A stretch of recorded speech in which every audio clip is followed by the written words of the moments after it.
Mga kakaibang armas pandigma na nabigo. Sa buong kasaysayan, ang mga imbensyon ng militar ay patuloy na nagbabago sa larangan ng pakikidigma. Dahil ang armas ang magdidikta kung ang isa ay mananalo o matatalo. Pero minsan, kahit na maganda ang isang ideya, hindi ibig sabihin na ay praktikal ito o epektibo kapag ginamit na. Kaya tara, pag-usapan natin ang mga kakaibang armas pandigma na nabigo. Number 1. Ang Pigeon-Guided Missile. Si B.F. Skinner, isang kilalang Amerikanong psychologist, ay nag-propose ng isang kakaibang ideya noong ikalawang digmaang pandaigdig. Tinawag ito na Project Pigeon. Ang ideya ng proyekto ay imamaneho ng mga kalapati papunta sa target nito ang isang missile. Oo, tama ang narinig nyo, missile na kinokontrol ng mga kalapati. So, paano ito gumagana? Una, maglalagay ng 3 kalapati sa nguso ng missile at bawat kalapati ay may maliit na monitor sa harap nito at naka-flash sa monitor ang target ng missile. Ngayon, gamit ang operant conditioning, ito yung proseso kung saan binibigyan ng reward ang isang hayop kapag nakakasunod ito sa utos ng trainer niya. Isipin nyo yung isang aso na binibigyan ng treat kada makakagawa ng trick. Kaya kada tinutuka ng mga kalapati ang tamang larawan ng target na lumalabas sa screen, binibigyan sila ng pagkain. Kaya sa kalaunan, yung tamang larawan ang tutukain na lagi ng mga kalapati. At kada tuka nila, ito naman ay magpapadala ng signal sa mga sensor ng missile para pumunta sa direksyon na tinutuka ng mga kalapati. Kaya kung 2 o yung 3 kalapati mismo ang tutuka sa parehong larawan, mas accurate ang direksyon ng missile papunta sa target nito. Kahit na naging matagumpay ang resulta ng mga testing, na-cancel ang Project Pigeon noong Oktubre 1944. Ang dahilan? Noong panahon na yun, mabilis ang advancement ng electronic guidance system. Mas pinili ang modernong teknolohiya na ito kumpara sa mga kalapati. Number 2. Ang Krumlov. Ang Krumlov na literal na nangangahulugan na curved barrel sa wikang German ay isang gun attachment na binuo ng Nazi Germany noong World War II. May 2 bersyon ng Krumlov. Ang unang bersyon ay para sa mga sundalo. Ito ay naka-curve ng 30 degrees. Ang unahan ng attachment ay may habang 4 inches. Ang curve na parte ay may habang 5.5 inches at ang dulong bahagi nito ay may sukat na 4.5 inches. Kaya sa kabuuang sukat nito ay 14 inches. Ang pangalawang bersyon naman ay para sa mga sundalong sakay ng tangke. Dahil sa curve na ito na 45, 60 o 90 degrees, kaya nitong protektahan ang mga blind spots ng tangke. Sa unang tingin, iisipin mo meron kang tactical advantage sa Krumlov dahil magagamit mo ito sa likod ng pader o mula sa loob ng tangke. Talagang tagong-tago ka. Pero sa kabila ng makabagong konseptong ito, lumitaw na mas maraming issue ang Krumlov kaysa pakinabang. Ang hugis ng Krumlov ay nagpabilis sa wear and tear ng pinagkakabitang armas nito. Halimbawa, yung 30-degree na bersyon ay sira na pagkalipas lang ng 300 rounds at ang 45-degree na bersyon ay sira na pagkatapos ng 160 rounds ng bala. At dahil nga curved ang hugis nito, ang balang dumadaan dito ay kalimitang nababasag pagdaan nito sa kurbadong bahagi ng attachment at puputok ito gaya ng isang shotgun, kaya hindi ito mapakinabangan sa long-range fighting. Ang palyadong design ng Krumlov ang dahilan para tuluyan ng ikahon ang proyektong ito. Number 3. Ang Novgorod Battleship. Ang Novgorod ay mula sa bansang Russia at naimbento noong 1870s. Ipinagmamalaki ng Russia ang kakaibang disenyo nito. Ito ay ang pagiging bilog ng barko. Para sa kanila, ito ang babago sa larangan ng digmaan sa dagat. Ang Novgorod ay may sukat na 30 meters in diameter. Itinuturing na advantage ang sukat na ito dahil mahirap siyang i-target ng mga kalaban. Idagdag mo pa ang 2 kanyon bilang kanyang primary weapon. Pero sa kabila ng makabagong konseptong ito, sa bandang huli, ang Novgorod ay nakitang hindi talaga epektibo sa digmaan. Bakit? Dahil wala itong keel na parte ng barko para madali itong papuntahin sa kaliwa o kanan.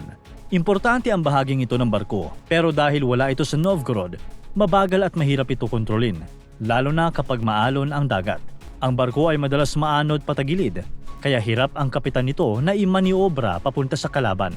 Ito rin ang dahilan kung bakit hindi laging accurate ang pag-target ng mga kanyon nito. Isa pang depekto sa disenyo nito ay ang recoil kada papaputukin ang mga kanyon nito. Paikot-ikot ang barko ng 360 degrees at kailangan pang hintayin na ito ay huminto sa pag-ikot bago magamit uli ang kanyon. Noong 1892, hindi na maikaila ng Russia na nagiging pabigat na ang kanilang kakaibang battleship. Kaya matapos ang serbisyo na wala pang 30 taon, ang Novgorod ay na-decommission noong 1903 at tuluyang tinanggal sa hanay ng mga armas pang militar noong 1911. Number 4. Ang V3 Cannon. Ang V3 cannon ay kilala din bilang supergun. Ginawa ng Germany para bombahin ang London noong World War II mula sa pwesto nito sa France. Talagang malaking proyekto ito kasi 527 miles lang naman ang distansya ng France sa London.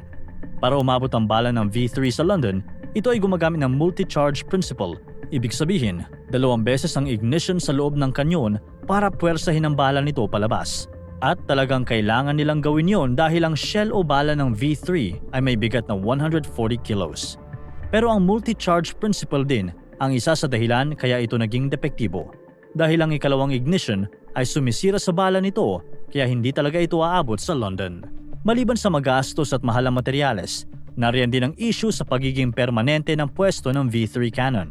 Dahil nakapwesto lang ito sa isang lugar, hindi ito maililipat agad-agad kapag sumalakay ang mga kaaway. Ito ay easy target para sa mga eroplano. Dahil sa mga teknikal na hamon at pagiging magastos nito, hindi kailanman nagamit ang sandata laban sa London.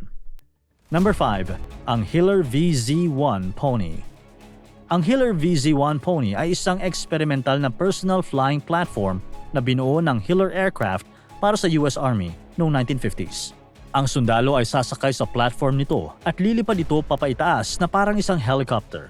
Sa kabila ng makabagong disenyo nito, sa huli ay nabigo ang VZ-1 Pony na maging isang praktikal na sasakyang pang-militar. Ito ay kinokontrol gamit ang iyong body weight, kung saan ikikiling mo ang iyong katawan sa direksyon na gusto mong puntahan, parang Segway.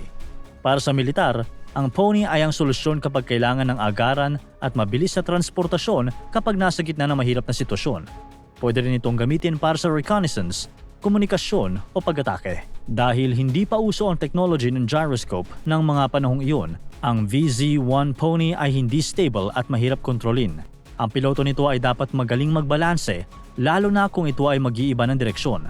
Lalong nakita ang problemang ito nang itest ito sa mahihirap na kondisyon tulad ng malakas na hangin o malakas na ulan. Dahil sa limitadong teknolohiya para maging stable ito sa paglipad, limitado ang praktikal na gamit nito sa mga military operations. Gayun din ang frameless na disenyo nito na mapanganib dahil nakalantad ang operator mula sa kaaway, lalo na kung gagamitin ito sa gitna ng labanan. Number 6. Ang Active Denial System. Ang ADS o Active Denial System ay ginawa para sa US military noong 2010. Ito ay isang uri ng heat gun na magbabato ng sapat na init o radiation papunta sa target nito. Ang sinumang tamaan ay magkakaroon ng matinding paso. Layunin din ito na i-disperse ang mga magugulong grupo ng tao kapag kailangan.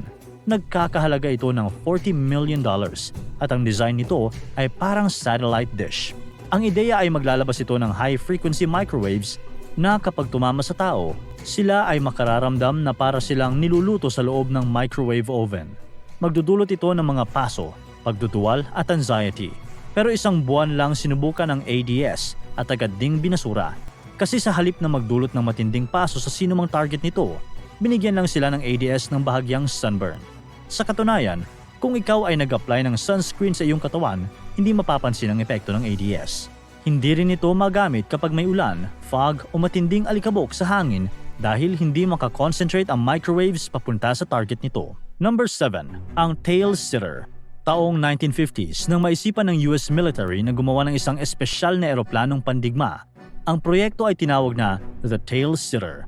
Kadalasan ng mga eroplano ay kailangan ng runway para makabuelo sa paglipad. At kung maglalanding naman ay para unti-unti itong huminto. Pero ang purpose ng tail sitter ay lumipad at maglanding sa vertical position gaya ng isang helicopter. Gumagamit ito ng isang komplikadong propeller system para sa takeoff at landing, kaya hindi na nito kakailanganin pa ang runway. Gayunpaman, nang itesting na ang eroplano, isa-isang lumitaw ang maraming problema nito. Madaling paangatin ang eroplano, pero ibang usapan na kapag kailangan nitong lumapag. Kahit mga veteranong piloto ay hirap na hirap ilapag ang eroplano. Kapag ilalapag na ang tail sitter, pabalik sa landing platform nito, madalas na tumatagilid ang eroplano. Sa ibang pagkakataon, hindi sapat ang pagbagal ng pilot habang inilalapag ang eroplano at ang buntot ng tail sitter ay nasisira dahil sa impact ng paghampas nito sa lupa. Kalaunan ay sumuko na ang militar sa tail sitter at ito'y itinuring na isang bigong proyekto. Kung meron mang magandang naidulot ang tailsitter, ang konsepto at ideya nito ang naging susi para sa US military na maimbento ang Harrier Jump Jet, isang eroplano na kayang lumipad at lumapag nang hindi kailangan ng runway. Number 8. Ang Flying Laser Cannon. Ang Flying Laser Cannon na kilala rin bilang YAL-1 Airborne Laser ay isang attachment na pwedeng ikabit sa ilong ng eroplano. Ang paunahing layunin nito ay magpalabas ng isang high-powered laser beam mula sa cannon nito upang i-target ang mga missile o sasakyang panghimpapawid sa paligid na banta sa kaligtasan. Ang pangunahing problema sa laser ay kailangan nito ng malakas na kuryente para gumana, at kapag maraming malalaki at mabibigat na battery ang daladala ng eroplano, nagiging pabigat ito. Ito naman ang dahilan para maging matakaw ito sa fuel at hindi maabot ang top speed sa paglipad. Sa huli, ang YAL-1 Airborne Laser ay naging problema sa halip na maging maaasahan na defense system. Kaya nagpa siyang militar na iretiro ang sandata bago pa man ito magamit para sa layunin nito. Mula sa bilog na barko, lumilipad na platform at heat gun, hindi natin pwedeng itanggi ang pagiging malikhain nating mga tao. Pero dala ng limitasyon sa teknolohiya at siyensya, hindi naging matagumpay ang mga sandatang ito na posibleng nagpabago sa takbo ng kasaysayan. Ikaw, may iba ka pa bang alam na mga kakaibang armas pandigma na nabigo? Para tuloy-tuloy ang saya at kwentuhan, huwag kalimutan mag-subscribe sa Bubbly YouTube channel at pindutin ang notification bell.